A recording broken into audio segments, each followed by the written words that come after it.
My name is Anita Fields. I'm Osage in Muscogee. I was born in Hominy, Oklahoma on the Osage Reservation. I am a textile artist and ceramist, and I'm currently in my fourth year with the Tulsa Artist Fellowship. You know, when I was a child, the kind of cultural arts or community arts that I was exposed to, I believe came in the form of attending social gatherings, Osage social gatherings, ceremonies, things within our community, that were just celebrations of types of things. And so this is where people would wear our traditional clothing. And so, being exposed to traditional patterns, colors, design. At the Institute of American Indian Arts, we were really encouraged to look at our histories, to look at our individual tribal histories, to look at, where we came from. It was really exciting, to be able to be with young people. We were from different communities and different tribes, but,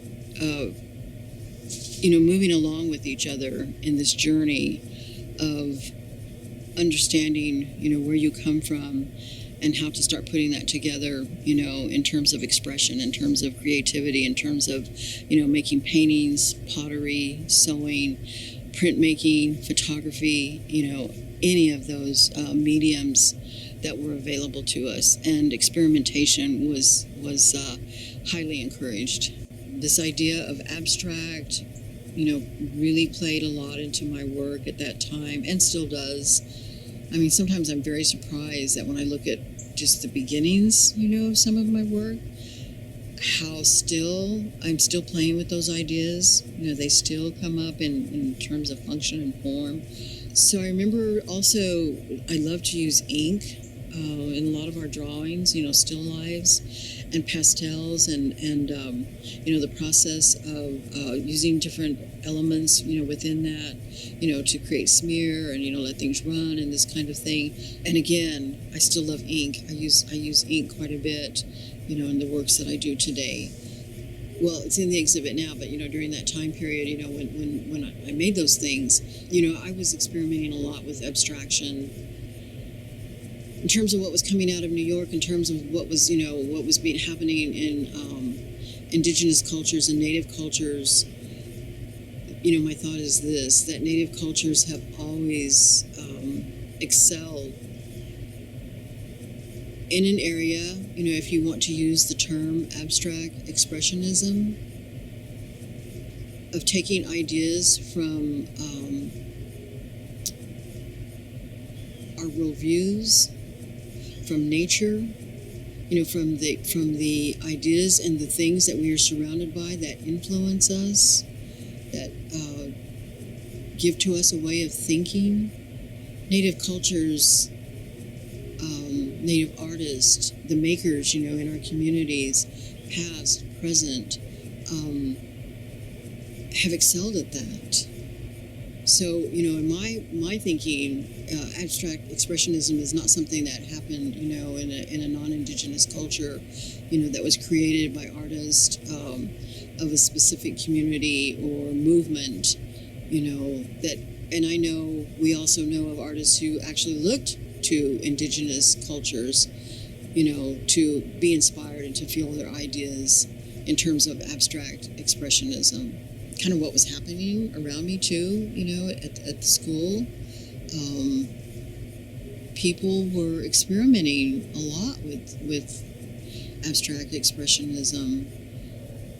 Today, when I look at that, I see something that's very based in nature.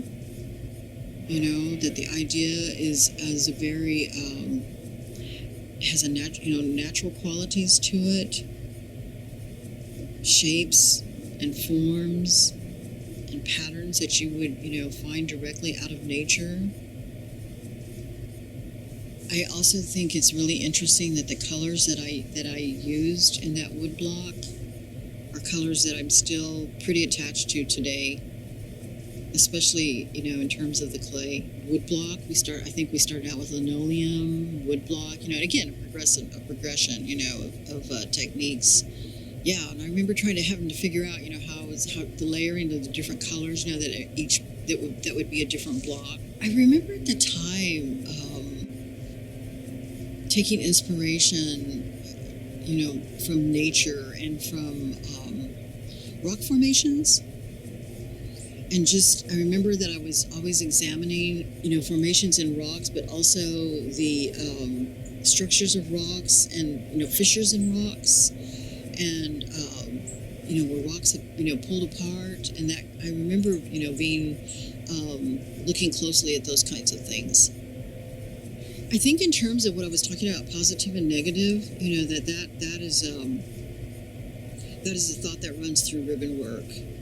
So in order for, say you have 4 colors of ribbons that you're using to create a piece of ribbon work, you sew 2 of the base colors down, you sew those together, you flatten them out, you put another color ribbon on top of one and baste it down, you put another color ribbon on the other side, baste it down, you draw your design on there, you clip at these certain points, these specific points, and then you turn that under, and the undercolor is revealed. That's how the design is created in ribbon work. It's it's like a reverse applique almost. And so I think that in the wood block, because there was this 3 different colors, and so how one color reveals kind of the background of of what was put down before it. I think that there's similarities in that.